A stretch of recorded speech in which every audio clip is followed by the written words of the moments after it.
Et bonjour à toutes et à tous. Salem, ciao à tutti. Je suis ravie de vous retrouver, de te retrouver pour je ne sais pas trop quoi. Euh, je ressens que j'ai besoin de te partager un ou plusieurs messages, hein. On va le voir par la suite. J'ai sorti deux ou trois oracles euh, qui m'ont attiré là ce soir. Et je vais te transmettre les messages que j'ai pour toi. Bien évidemment, chérie, comme d'hab, ne prends que ce qui résonne en toi et pour toi et laisse de côté le reste. C'est parti. En sachant qu'actuellement, nous traversons une période qui n'est absolument pas anodine, puisque nous sommes en plein dans les énergies d'ascension. En général, je fais une vidéo précise sur l'ascension parce que c'est une symbolique très au-delà de la foi, au-delà de la chrétienté. Moi, je m'intéresse beaucoup aux symboliques religieuses. Et c'est une symbolique qui est absolument pas anodine en fait. L'ascension, déjà, ça porte bien son nom, hein. La remontada, la renaissance, le phénix, voilà ce que je ressens. Donc, on est vraiment dans une énergie de revenir à la vie, de transformation pour certaines personnes, de transmutation pour d'autres, du phénix qui renaît de ses cendres, de naissance ou de renaissance aussi, parce que c'est absolument pas la même chose. Tout dépend où tu en es dans ton chemin de vie. Le premier message que j'ai pour toi, chérie, c'est d'être plus doux, plus bienveillante, plus bienveillant à ton encontre. Là, je ressens que je m'adresse à des personnes qui sont encore très, très, très, voire trop exigeants, j'en perds mon français, vis-à-vis d'elles-mêmes, vis-à-vis d'eux-mêmes. C'est important en fait de vouloir le meilleur pour soi, c'est important de vouloir être au top, c'est important aussi de vouloir faire bien. Néanmoins, hem, il y a un adage, je crois que c'est le mieux est l'ennemi du bien, je sais plus, voilà. Si vous l'avez, vous pouvez me le mettre en commentaire. En tout cas, voilà, si tu veux trop en faire, si tu es trop perfectionniste, finalement, à un moment donné, tu t'auto-sabotes. Tu t'épuises et puis c'est aussi un signe que tu n'as absolument pas confiance en toi, chérie. Ou alors, si tu penses avoir confiance en toi, c'est un signe de manque d'estime, de manque de valorisation de qui tu es. Fais-toi confiance et sois surtout beaucoup plus douce, beaucoup plus doux avec toi en ce moment et pour les temps à venir, j'entends. Et je m'adresse aussi à quelqu'un qui a passé beaucoup, beaucoup, beaucoup d'épreuves et qui se rend pas compte en fait de la force qu'elle a, de la force qu'il a, qui est toujours en train de voir le verre à moitié vide, j'entends, qui n'est absolument pas fier d'elle-même ou de lui-même. Ça, c'est quand même contre nature, contre-productif, chérie. Comment est-ce que tu veux permettre à ton corps, à ton émotionnel, à ton mental, à ton énergie de guérir, de refleurir, si tu n'es pas en gratitude déjà des épreuves traversées, dépassées, de ce que tu as vécu, du chemin de vie vécu dans le passé, il est important, là je m'adresse aussi à des personnes qui ont du mal à se dire merci, qui ont du mal à se dire t'as super bien géré, qui ont du mal à se dire bravo. C'est peut-être le moment de le faire en fait. Je m'adresse vraiment à des gens qui sont très très durs avec eux-mêmes. Donc, euh, donc là, c'est vraiment le premier petit message, le petit tip chéri pour te dire d'arrêter de rejouer, j'entends, parce que là, il y a un autre message hyper intéressant, de rejouer le rôle de tes parents. En fait, cette partie-là, autodestructrice de toi, cette partie-là, hyper exigeante, en mode toxique pour toi, cette partie-là qui ne reconnaît jamais, heu, les bonnes choses que tu as faites, que tu as dépassées, que tu as vécues, que tu as traversées, de qui tu es en fait, aussi dans ta beauté, dans ta pureté, dans ta lumière. Ça vient, j'entends, de l'un de tes 2 parents, voire de tes 2 parents pour qui ça n'allait jamais, pour qui ça n'était jamais assez bien, des parents qui étaient assez, j'entends, limitants, réducteurs, humiliants, castrateurs. Voilà. Donc, il est temps que tu fasses dégager ce ou ces deux parents à l'intérieur de toi et que tu reprennes la main, chérie. Intéressant comme message. Une épiphanie arrive. Une épiphanie, c'est quoi? C'est un espèce de changement. D'ailleurs, je viens d'en parler avec l'ascension, hein. Il n'y a pas de hasard. C'est un espèce de changement de grands changements qui est béni. Une épiphanie, c'est quelque chose de très positif. Donc, je reçois aussi pour toi ce deuxième message où il n'y a pas d'inquiétude, j'entends, à se faire. Tu n'as pas d'inquiétude à te faire parce que tu en as traversé des merdes, hein, j'entends. Tu en as traversé des épreuves, tu en as traversé des chaos, tu en as traversé des chaos dans le sens symbolique de la noirceur, de l'obscurité, mais aussi des chaos comme en boxe, quoi. Des claques, des trahisons, des abus, des manipulations, des personnes qui t'ont vraiment déçu, voire blessé. Et en fait, tu as du mal à t'attendre au meilleur.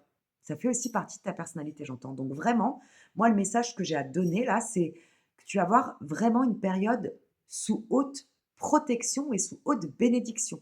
Une épiphanie arrive donc dans ta vie, pour pouvoir la laisser s'ancrer dans ta réalité, hein. Il est important de faire confiance et de t'attendre au meilleur, chérie. Je suis pas en train de te dire d'être naïve, naïf ou crédule ou d'être, positive de manière toxique, c'est-à-dire d'être dans un déni de la réalité. Je suis en train de te dire, parce que là, je m'adresse vraiment à cette typologie de personnes, que toi, pour le coup, tu as du mal à accueillir l'amour, tu as du mal à accueillir l'abondance, tu as du mal à accueillir les compliments, tu as du mal à accueillir la douceur, tu as du mal à accueillir la tranquillité, la paix. Heu, Là, l'épiphanie, elle arrive, elle est pour toi. Ouvre grand les bras. Sois prête, sois prêt à ça, hein, parce que ça va être une grande période.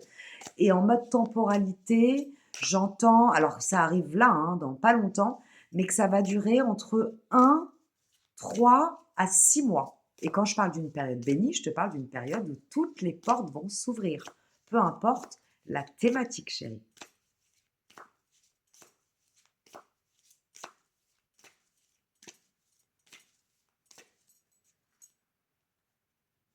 Ah, intéressant. J'entends aussi que pour pouvoir accueillir pleinement cette abondance, cette prospérité sous toutes ses formes qui arrivent à toi, c'est important de retrouver ton équilibre intérieur. Et qui dit équilibre intérieur, j'en bafouille, j'en parle souvent dans mes transmissions, dans mes guidances. L'équilibre intérieur n'est autre que l'équilibre entre ta polarité féminine et ta polarité masculine. Je ne vais pas rentrer dans les détails aujourd'hui, mais vraiment, c'est le moment pour toi de rééquilibrer tes 2 polarités, de les réajuster, de les rééquilibrer, de laisser une juste place autant au féminin qu'au masculin et vice versa.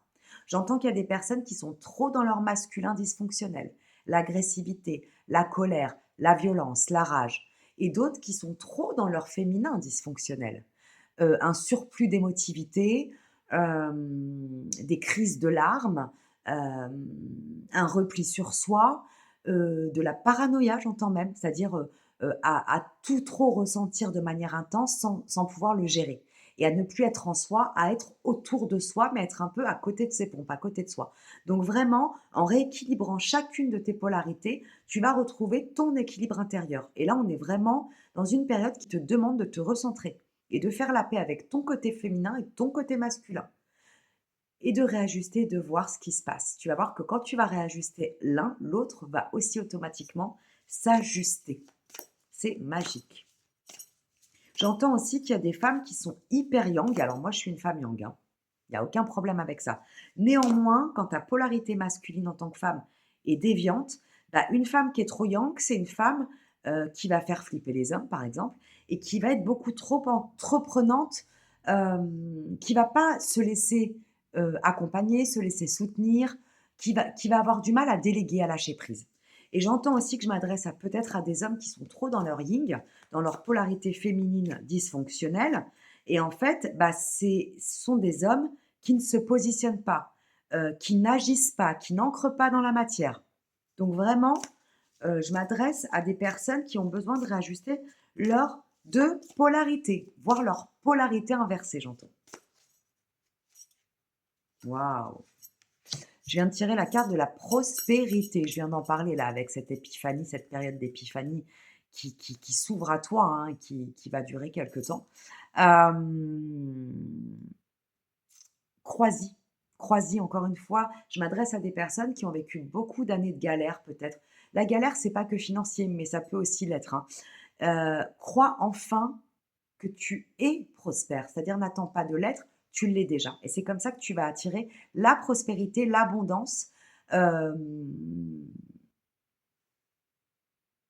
le flux divin, j'entends, de la vie sous toutes ses formes. Ça va être facile, ça va être souple, ça va s'ouvrir sans que tu n'aies aucun effort à faire parce que toi-même, tu vas être déjà aligné, déjà tranquille, déjà ouverte à toutes les opportunités que la vie a à t'apporter et à t'offrir. Donc vraiment, cet état de prospérité, c'est à toi de le vibrer pour pouvoir l'accueillir.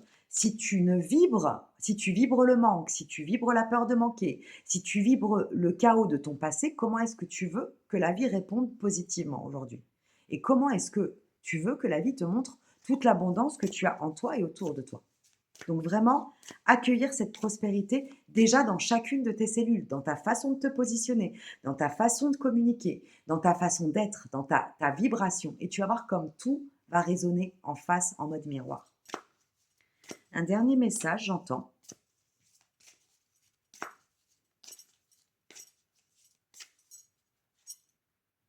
Waouh! Le pardon guérit. Alors, bien évidemment, on nous dit, on te dit, on me dit souvent qu'il faut pardonner pour avancer. Je suis d'accord et en même temps, je suis pas d'accord. Moi, ce que je te dirais avec ce message, c'est que tu n'as pas besoin de pardonner à qui que ce soit.